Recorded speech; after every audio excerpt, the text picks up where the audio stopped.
मिलने चले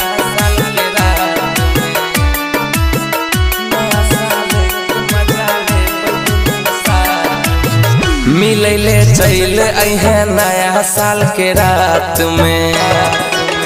गे देबो हाथ में कुछ नहीं देने रहियो पहला मुलाकात में गे देबो हाथ में मिलले चले नया साल के रात में देबो हाथ में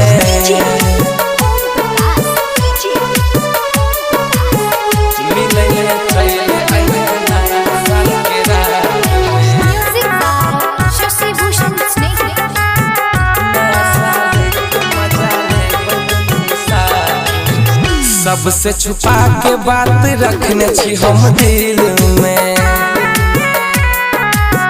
सबसे छुपा के बात रखने छी हम दिल में सबसे छुपा के बात रखने छी हम दिल में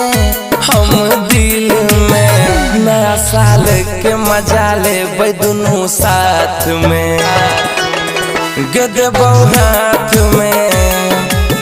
मिलले चले नया साल के रात में देबो हाथ में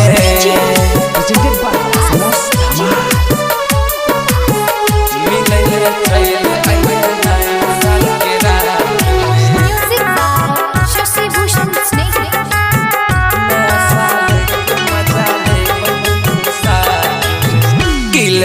बोल अपन सब फरमाइश गे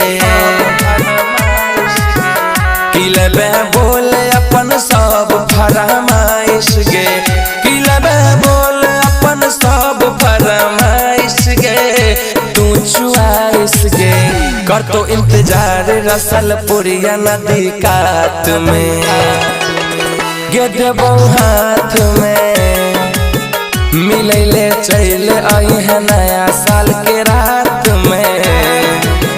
गे देबो हाथ में ग्रीटिंग कार्ड देबो एक चुम्मा लेबो Presented by SMS Dhamal।